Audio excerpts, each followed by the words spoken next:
Join అయ్యారు. నమస్తే నాగేశ్వర్ గారు. ఆంధ్రప్రదేశ్ అండ్ తెలంగాణలలో అసెంబ్లీ సీట్లను పెంచాలన్న పిటిషన్ను సుప్రీంకోర్టు తిరస్కరించింది. తెలుగు రాష్ట్రాలని కశ్మీర్తో పోల్చలేమని స్పష్టం చేసింది సార్. సో సుప్రీంకోర్టు వ్యాఖ్యల్ని ఏ రకంగా విశ్లేషిస్తారు? ఇది వ్యాఖ్యలు కాదు, తీర్పు. వ్యాఖ్య వేరు, తీర్పు వేరు. తీర్పు ఇది ఎన్ఫోర్సబుల్, వ్యాఖ్య ఎన్ఫోర్సబుల్ కాదు. సో సుప్రీంకోర్టు ఇచ్చిన తీర్పు కేసు ఏంటంటే K Purushottam Reddy versus state of Telangana అనేది కేసు. ఇది సారీ. సో ఈ K Purushottam Reddy versus state of Telangana అనే కేసులో పిటిషనర్ వాదన రెండు కీలకమైన అంశాలపైన వాదన పెట్టారు. ఒకటి 2022లో జమ్మూ కాశ్మీర్లో డీలిమిటేషన్ ఎక్సర్సైజ్ చేసి అక్కడ సీట్ల సంఖ్యను పెంచారు. సో జమ్మూ కాశ్మీర్లో పెంచారు కనుక తెలంగాణ ఆంధ్రప్రదేశ్లో పెంచకపోవడం అనేది ఆర్బిట్రరీ. ఇది ఆర్బిట్రరీ ఈజ్ ఆల్వేస్ అన్కాన్స్టిట్యూషనల్. ఏదైనా ఒకటి ఆర్బిట్రరీ అయితే అది వయలేటివ్ ఆఫ్ ద కాన్స్టిట్యూషనల్ స్కీమ్ అంటారు. సో అందువల్ల జమ్మూ కాశ్మీర్లో నిర్వహించి తెలంగాణ ఆంధ్రప్రదేశ్లో డీలిమిటేషన్ చేయలేదు కనుక ఇది ఆర్బిట్రరీ అవుతుంది. అందువల్ల దీన్ని తెలంగాణ ఆంధ్రలో కూడా డీలిమిటేషన్ చేపట్టమని కేంద్ర ప్రభుత్వానికి ఆదేశాలు జారీ చేయమని పిటిషనర్ సుప్రీంకోర్టు అడిగాడు. ఇది కేసులో ఉన్న మొదటి అంశం. రెండో అంశం ఏంటంటే section 26 of Andhra Pradesh state reorganisation యాక్ట్లో తెలంగాణ ఆంధ్రప్రదేశ్లో అసెంబ్లీ సీట్లను పెంచాలి అని ప్రతిపాదించారు. ఆంధ్రప్రదేశ్లో అసెంబ్లీ సీట్లను 175 నుంచి 225కు, తెలంగాణలో అసెంబ్లీ సీట్లను 119 నుంచి 153కి పెంచాలి అని section 22 of Andhra Pradesh state reorganisation act, Andhra Pradesh రాష్ట్ర పునర్వ్యవస్థీకరణలోని సెక్షన్ 26 చెప్తోంది కనుక సహజంగానే ఇది లెజిటిమేట్ ఎక్స్పెక్టేషన్స్ను క్రియేట్ చేసింది. అంటే న్యాయబద్ధమైన, ధర్మబద్ధమైన ఆకాంక్షల్ని క్రియేట్ చేసింది కనుక డాక్ట్రిన్ ఆఫ్ లెజిటిమేట్ ఎక్స్పెక్టేషన్స్ అని జ్యూరిస్ప్రుడెన్స్లో ఒక సూత్రం.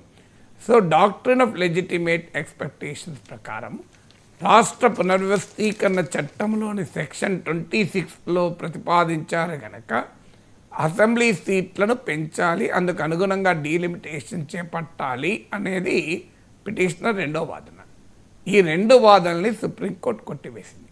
మొదటిది జమ్మూ కాశ్మీర్లో జరిపారు కనుక తెలంగాణ ఆంధ్రప్రదేశ్లో జరపాలన్నది హేతుబద్ధమైన వాదన కాదు.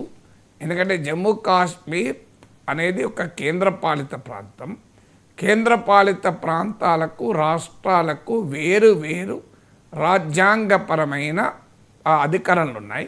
అంటే they fall in distinctly different constitutional domains. అందువల్ల ఒక కేంద్రపాలిత ప్రాంతమైన జమ్మూ కాశ్మీర్లో డీలిమిటేషన్ చేపట్టారు కనుక ఒక రాష్ట్రంలో డీలిమిటేషన్ చేపట్టాలనడం కరెక్ట్ కాదు. ఈ రెండు భిన్నమైన రాజ్యాంగ పరిధిలోకి వస్తాయి. They fall in distinctly different constitutional domains.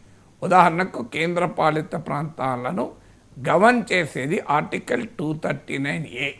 రాష్ట్రాలను గవర్న్ చేసేటువంటి కాన్స్టిట్యూషనల్ ప్రొవిజన్స్ వేరే గనక ఈ డిమాండ్ను గనక అంగీకరిస్తే, పిటిషనర్ డిమాండ్ అంగీకరిస్తే, it will open the flood gates for similar demands on parity.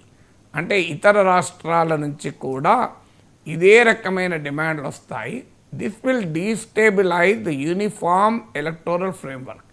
అంటే దేశమంతటా ఒకే రకమైన ఎలక్టోరల్ ఫ్రేమ్వర్క్ ఉండాలి కనుక దాన్ని దెబ్బతీస్తుంది అన్నది సుప్రీంకోర్టు వాదన. సో అందువల్ల జమ్మూ కాశ్మీర్లో చేశారు గనక ఆంధ్రప్రదేశ్లో, తెలంగాణలో చేయలేము అని గతంలో చేసిన వాదనను సుప్రీంకోర్టు కొట్టివేసింది. ఎందుకంటే జమ్మూ కాశ్మీర్ కేంద్రపాలిత ప్రాంతము అని గతంలో ఆజీ అబ్దుల్ గనీ Khan versus union of India కేసులో కూడా ఇచ్చిన తీర్పును పేర్కొంది. ఇక మరి ఎందుకు తెలంగాణ ఆంధ్రప్రదేశ్లో చేయకూడదు అంటే రాజ్యాంగంలోని ఆర్టికల్ 170 క్లాస్ 3 ఏం చెప్తోంది అంటే 2026 తర్వాత చేపట్టిన జనాభా లెక్కల ఆధారంగానే డీలిమిటేషన్ చేయాలి అని మనం గతంలో కూడా చాలాసార్లు చెప్పుకున్నాం దీన్ని. ఇది 1976లో మొదటిసారి లోక్సభ అసెంబ్లీ నియోజకవర్గాల సంఖ్య పైన ఫ్రీజ్ విధించారు. ఎందుకంటే జనాభా నియంత్రణ చేపట్టుతున్న రాష్ట్రాలు నష్టపోతాయి అనే డిమాండ్ ముందుకు వచ్చినప్పుడు 76లో ఇందిరాగాంధీ ప్రభుత్వము 25 ఏళ్ల పాటు ఈ లోక్సభ అసెంబ్లీ సీట్ల పైన ఫ్రీజ్ విధించింది. ఆ తర్వాత ఇది 2001 తర్వాత మళ్ళీ చర్చకు వచ్చినప్పుడు అప్పటి అటల్ బిహారీ వాజ్పేయి ప్రభుత్వం కూడా దీనిపైన మరో 25 సంవత్సరాల ఫ్రీజ్ను ఎక్స్టెండ్ చేసింది. అలా 2026 వరకు భారత రాజ్యాంగంలోని ఆర్టికల్ 170 క్లాస్ 3లో 2026 వరకు కూడా ఫ్రీజ్ ఉంది. అంటే 2026 వరకు కూడా అసెంబ్లీ సీట్లను కానీ లోక్సభ సీట్లను కానీ పెంచకూడదు అని. సో అందువల్ల ఆర్టికల్ 170 క్లాస్ 3లో క్లియర్గా 2026 తర్వాత చేపట్టిన జనాభా లెక్కల ఆధారంగా మాత్రమే డీలిమిటేషన్ చేపట్టాలని ఉండగా ఇప్పుడు ముందుగా తెలంగాణ ఆంధ్రప్రదేశ్లో డీలిమిటేషన్ సాధ్యం కాదు. ఇది ఈ ఆర్టికల్ 170 క్లాస్ 3 అనే నిబంధన రాష్ట్రాలకు వర్తిస్తుంది, కేంద్రపాలిత ప్రాంతాలకు కాదు. అందువల్ల జమ్మూ కాశ్మీర్లో చేశారు గనక ఇక్కడ చెయ్యాలి అనేటువంటి ఆర్గ్యుమెంట్ ఆంధ్రప్రదేశ్ తెలంగాణలో చేయాలన్న ఆర్గ్యుమెంట్ను సుప్రీంకోర్టు కొట్టేసింది. ఇక పిటిషనర్ రెండవ వాదన section 26 of Andhra Pradesh state reorganisation act, అలాగే డాక్ట్రిన్ ఆఫ్ లెజిటిమేట్ ఎక్స్పెక్టేషన్స్. నిజమే, సుప్రీంకోర్టు కూడా అంగీకరించింది. ఆ section 26 of the Andhra Pradesh state reorganisation యాక్ట్లో చెప్పిన మాట నిజం. సీట్లను ఆంధ్రప్రదేశ్లోను తెలంగాణలోనూ అసెంబ్లీ సీట్లను పెంచాలి అని ఉంది.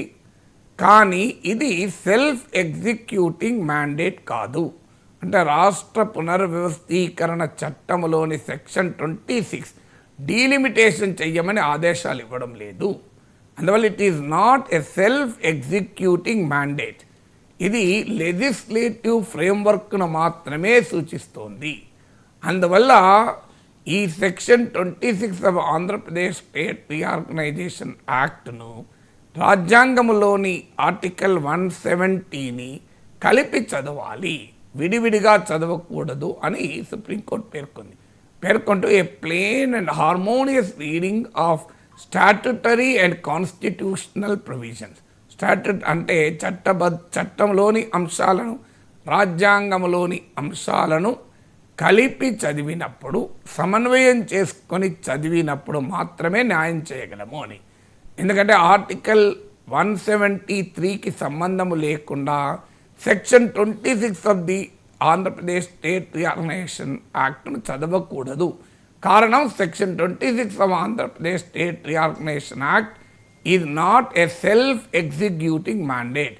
అంటే తనంతట తానే ఆపరేట్ అయ్యే నిబంధన కాదు. అది subject to article 170 of the constitution. అంటే రాజ్యాంగంలోని 170 అధికరణకు లోబడి మాత్రమే ఉంటుంది. అందువల్ల రెండింటినీ సమన్వయం చేసి చదివినప్పుడు ఎట్టి డీలిమిటేషన్ ప్రక్రియను 2026 తర్వాత వచ్చే జనాభా లెక్కల ఆధారంగా మాత్రమే చేయాలి అన్నది ఆంధ్రప్రదేశ్ తెలంగాణలకు కూడా వర్తిస్తుంది. అందువల్ల ఈ రెండింటిని కలిపి చదవాలి అనేది సుప్రీంకోర్టు ఇచ్చిన కీలకమైన తీర్పది. A plain and harmonious reading of the legal statutory and constitutional provisions. It is నా ఇక్కడ కీలకమైన అంశం సెల్ఫ్ ఎగ్జిక్యూటింగ్ మ్యాండేట్ కాదు. It should be read subject to article 170 అని.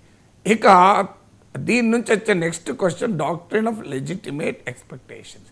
అంటే section 26 of Andhra Pradesh state reorganisation యాక్ట్లో పెట్టారు కనుక సాధారణంగానే తెలుగు రాష్ట్రాల ప్రజలకు అసెంబ్లీ సీట్లు పెరుగుతాయి అన్న ఒక ఆకాంక్షల్ని చట్టం కల్పించింది కనుక ఆ న్యాయబద్ధమైన ధర్మబద్ధమైన ఆకాంక్షల్ని నెరవేర్చాలి కదా అన్నది పిటిషనర్ తరఫున వచ్చిన వాదన. ఈ డాక్ట్రిన్ ఆఫ్ లెజిటిమేట్ ఎక్స్పెక్టేషన్స్ను కూడా సుప్రీంకోర్టు ప్రస్తావిస్తూ ఇలాంటి లెజిటిమేట్ ఎక్స్పెక్టేషన్స్ అనే సెంటిమెంట్ కరెక్టే, కానీ లెజిటిమేట్ ఎక్స్పెక్టేషన్స్ అనే డాక్ట్రిన్ ఎప్పుడు అమలవుతుంది, దానికి ఉన్న లీగల్ థ్రెషోల్డ్ ఏంటి అన్నప్పుడు డాక్ట్రిన్ ఆఫ్ లెజిటిమేట్ ఎక్స్పెక్టేషన్స్ కూడా కాన్స్టిట్యూషనల్ నిబంధనలకు, చట్ట నిబంధనలకు లోబడి మాత్రమే ఉండాలి. అంటే doctrine of legitimate expectations can only be invoked subject to the legality and constitutionality. ఇక్కడ లీగాలిటీ ఉన్న మాట నిజం సెక్షన్ 26లో, కానీ కాన్స్టిట్యూషనాలిటీ కూడా ఉండాలి. అందువల్ల డాక్ట్రిన్ ఆఫ్ లెజిటిమేట్ ఎక్స్పెక్టేషన్స్ను లీగాలిటీ అండ్ కాన్స్టిట్యూషనాలిటీకి సంబంధం లేకుండా చూడకూడదు. అందువల్ల చట్టములో ఉందని మీకు ఆకాంక్షలు క్రియేట్ అయినాయి కనుక ఆకాంక్షల్ని నెరవేర్చమని అడగలేము. ఎందుకంటే అది రాజ్యాంగానికి లోబడి మాత్రమే ఉండాలి, రాజ్యాంగానికి సంబంధము లేకుండా ఉండరాదు అని డాక్ట్రిన్ ఆఫ్ లెజిటిమేట్ ఎక్స్పెక్టేషన్స్ కింద సీట్లు పెంచాలన్న డిమాండ్ను కూడా సుప్రీంకోర్టు కొట్టివేసింది. అందువల్ల చాలా క్లియర్గా సుప్రీంకోర్టు వాదన ఏంటి, జమ్మూ కాశ్మీర్తో పోల్చలేము, ఆ సెక్షన్ 26లో ఉంది గనక చేయలేము, అందువల్ల రాజ్యాంగంలోని ఆర్టికల్ 170 రెండు తెలుగు రాష్ట్రాలకు కూడా వర్తిస్తుంది. ఇప్పుడు వచ్చే ఇంకో క్వశ్చన్ ఏంటంటే, ఇప్పుడు డీలిమిటేషన్ ప్రక్రియ 2026 తర్వాత జనాభా లెక్కల ఆధారంగా చేపడితే దక్షిణాది రాష్ట్రాలకు, జనాభాను నియంత్రించిన ఇతర రాష్ట్రాలకు నష్టం జరుగుతుంది అని పెద్ద చర్చ జరుగుతుంది. దీనికి పరిష్కారం ఎలా అనే ఆర్గ్యుమెంట్ కూడా నడుస్తుంది. వన్ ఆఫ్ ద పరిష్కారాలు చెప్తున్నది అంటే, గతంలో ఇందిరాగాంధీ ప్రభుత్వం, అటల్ బిహారీ వాజ్పేయి ప్రభుత్వాల లాగా మరో 25 ఏళ్ళు దీన్ని పొడిగించాలి ఫ్రీజ్ని. అంటే 2026 కాకుండా 2051 వరకు ఆర్టికల్ 173లో సవరణ చేసి ఆ పీరియడ్ను పెంచాలి అనేది ఒక వాదన. ఇది గనక కేంద్రము ఆమోదిస్తుందని చెప్పలేము.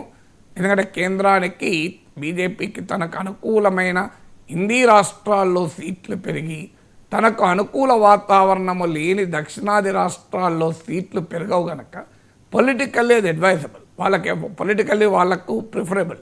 కానీ ప్రతిపక్షాల నుంచి తీవ్రమైన వ్యతిరేకత, సౌత్ ఇండియన్ పార్టీస్ నుంచి తీవ్రమైన వ్యతిరేకత వస్తుంది. ఇది పొలిటికల్ బ్యాటిల్స్కు, లీగల్ బ్యాటిల్స్కు దారితీయవచ్చు కనుక ఒకవేళ మోడీ ప్రభుత్వం కూడా అంగీకరించి మరో 25 ఏళ్ళు పెంచిందనుకోండి, ఇక 2051 వరకు ఆంధ్రప్రదేశ్లో, తెలంగాణలో సీట్లు పెరిగే ప్రసక్తే లేదు. సెక్షన్ 26 ఆఫ్ ది రాష్ట్ర పునర్వ్యవస్థీకరణ చట్టం 2051 దాకా కూడా అమలు కాదు. ఇప్పుడు ఇచ్చిన సుప్రీంకోర్టు తీర్పుకున్న కీలక ప్రాధాన్యత అది లేదు. 2026తో ముగుస్తున్న ఆర్టికల్ 170 క్లాస్ 3లోని డీలిమిటేషన్ పైన ఉన్న ఫ్రీజ్ కాస్త పోయి మళ్ళీ డీలిమిటేషన్ చేపడితే అప్పుడు ఆంధ్రప్రదేశ్లో 225కు, తెలంగాణలో 153కి అసెంబ్లీ సీట్లు పెరిగే అవకాశం ఉంటుంది. ప్రధాని మోదీ మాల్దీవ్స్లో పర్యటన